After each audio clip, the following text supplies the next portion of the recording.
Salut à tous, j'espère que vous allez bien. Je vous retrouve aujourd'hui dans une petite vidéo. On m'a posé une question. On m'a dit, salut Mehdi, d'après toi, quand est-ce que c'est le moment idéal pour arbitrer son patrimoine? Parce que apparemment, tu as un appartement que tu veux vendre. Alors, on s'est tous posé déjà cette question, quand est-ce qu'on doit arbitrer son patrimoine? Je vais essayer de te répondre en deux parties. Déjà, la première chose que je voudrais te dire, c'est que si tu dois arbitrer ton patrimoine et revendre, c'est absolument pour refaire quelque chose derrière. Si c'est pour revendre, récupérer ta plus-value, t'acheter le dernier Mercos, ça sert à rien, il y a zéro intérêt. Lâcher un bien pour s'acheter une belle voiture, il y a zéro intérêt. Mais effectivement, au départ du locataire, on a tous cette petite question qui vient dans la tête. Est-ce que c'est pas le bon moment pour que je vende? Est-ce que ça serait pas maintenant que je devrais récupérer ma plus-value? Mais je te le dis, si tu fais ça, c'est pour refaire un coup derrière. Alors, une chose aussi, il faut absolument que tu vois l'immobilier comme un business. Ne laisse pas l'affectif prendre part dans ce business. Par exemple, tu as acheté un appartement, c'est ton premier, tu l'as kiffé, tu l'as refait à ton goût, c'est ton bébé. Non. À un moment, il faudra peut-être le vendre pour refaire un coup derrière. Donc, ne laisse pas l'affectif prendre une place dans ce business.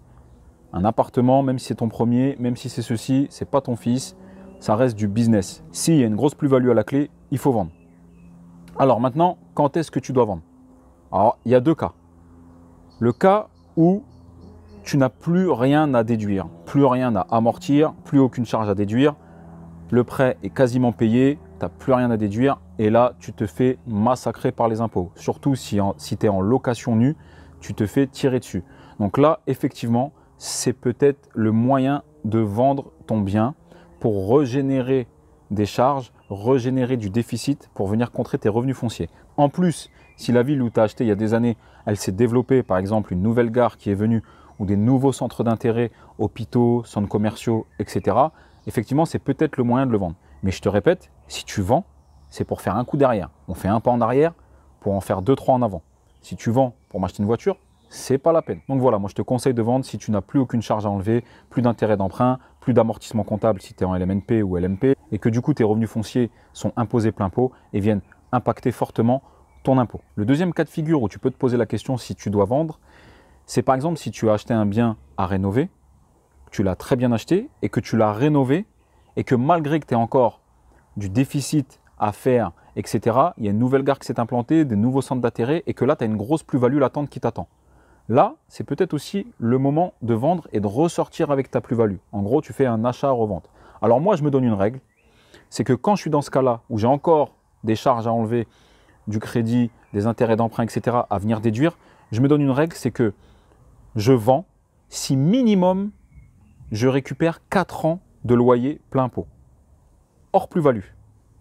Je vais t'expliquer. Si par exemple j'ai un appartement que je loue 500 € par mois et qui me rend 6 000 € à l'année, je vends si je récupère au minimum 24 000 € net.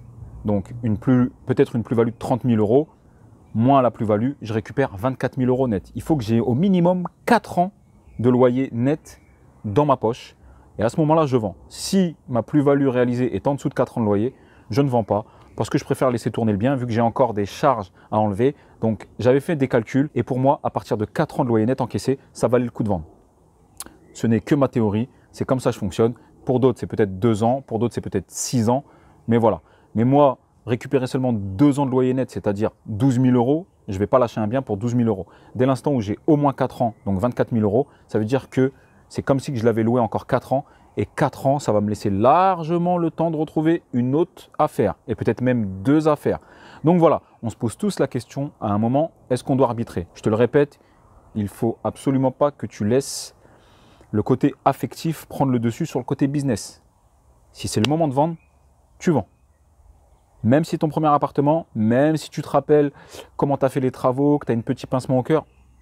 Non, non, oublie ça, ça c'est dans les romans. C'est du business, s'il faut vendre, on ressort avec notre plus-value. Mais je te le répète, si on vend, c'est pour refaire quelque chose derrière. Si c'est pour rien faire, c'est pas la peine, garde et laisse tourner le bien. Un autre conseil que je peux te donner avant de vendre, si c'est possible, essaye de te mettre dedans en résidence principale au moins 6 mois. D'ouvrir l'EDF à ton nom, de faire une première taxe d'habitation. Comme ça, au moins, tu ne seras pas taxé sur la plus-value. Donc ça vaut peut-être le coup de perdre 6 mois de loyer et de se déclarer dedans en résidence principale, mais au moins, tu ne seras pas taxé sur la plus-value.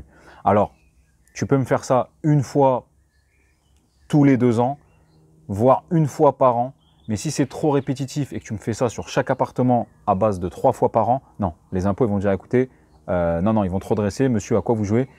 Ça marche pas. Mais si tu me fais ça une fois par an, une fois tous les 2 ans, théoriquement, ça passe. Au moins 6-8 mois, ça sera mieux, tu ne seras pas taxé sur la plus-value. Donc voilà, c'était une petite vidéo où je répondais à une question. Ma formation est disponible. C'est une formation où je t'explique comment débuter dans l'immobilier locatif de A à Z, étape par étape, étape par étape. Il y a 8 modules qui font environ 3h45. Elle est ultra complète. Dès que tu auras suivi ma formation, c'est sûr, quand tu sors, tu pourras commencer à faire tes premières affaires. Il y a des modules, c'est bien détaillé. On passe vraiment par toutes les étapes. Dans cette formation, j'ai essayé de t'apprendre tout ce que je savais avec ma personnalité, mes mots, mes gestes. Surtout sur le module fiscalité où j'ai fait des gestes, j'ai essayé de mimer pour que tu comprennes. Sinon, c'est un peu compliqué. Mais normalement, tu verras, si tu es assidu, tu vas comprendre nickel.